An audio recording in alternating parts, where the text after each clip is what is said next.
Yo, what's up everybody? Welcome to the Bangkok Breakdown, episode 2. And the topic that I want to talk to you guys today about are the concepts of safety versus danger and how you can kind of manipulate them to get more out of life. So kind of the meat of what I want to get to today is about how safety in and of itself is really just kind of an idea. For example, we're standing on top of a very old, very dilapidated hotel right now, and we can't do that in the States because it's dangerous. Now they're cracking down a little bit here as far as security goes. Apparently they found a dead guy in here, so now they're telling people, oh, you shouldn't go up, it's dangerous. But for the most part, the Thais, they're just kind of just saying it. They don't really mean it's dangerous and you shouldn't go. They're not really big, like strict on keeping you out. Where there are ways in, there's always people that are nice enough to let you in for a fee. But on the topic of safety as an idea, for example, I today have done some very, very dangerous things, things that I never would have thought that I would do, like climbing this building, resting in places that probably shouldn't be rested in, and other various jumps and flips that other people would see as dangerous, right? That's dangerous, that's bad, immediately labeled as bad, let's not do it. So, how do we break out of that paradigm if things are dangerous? Well, the way that I do it is you start out small and you make little incremental changes to your life to make it easier for you as you go. It's not all just one. It's not like I just woke up and can do a backflip. You know what I mean? It took time and you have to train and you do little things like that. So let me break this down for you basically. You can stand on a curb, you can walk on a curb on the street, no problem.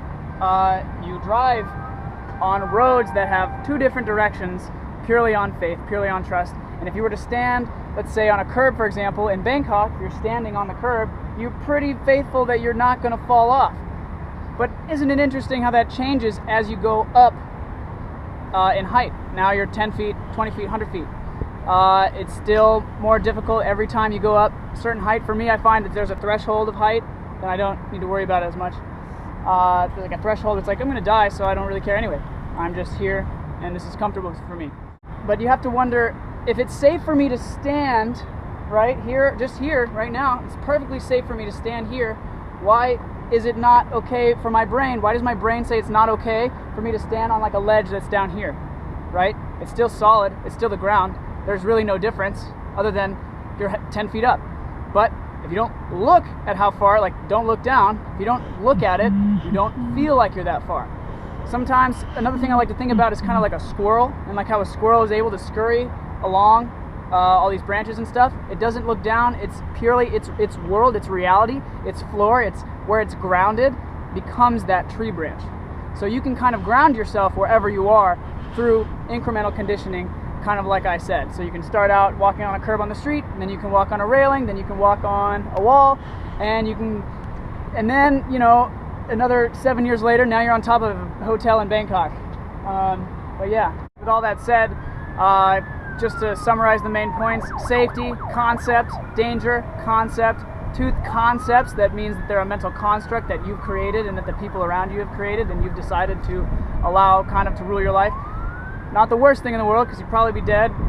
You could be dead, potentially, if you didn't listen to any of them. But again, safety, danger, concepts in your mind doesn't exist. You can kind of think of, you're always in danger. There's two ways to kind of look at it, or you're always safe, in a way. If I decide that I'm safe up on this building over here, then I kind of am, within myself. Granted, you know, if a pterodactyl decides he wants to come and knock me off, then oh well. But things happen.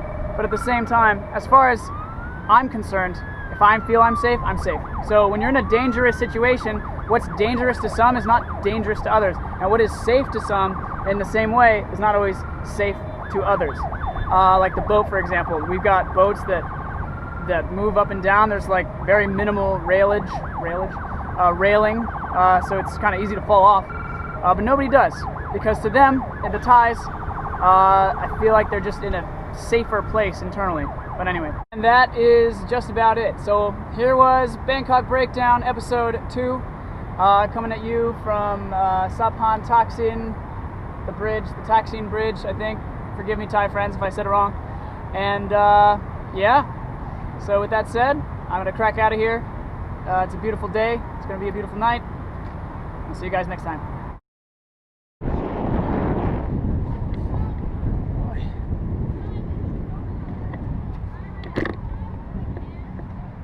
He's taking the camera.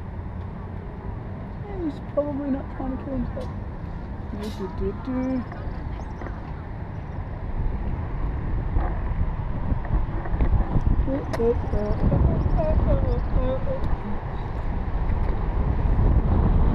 Sometimes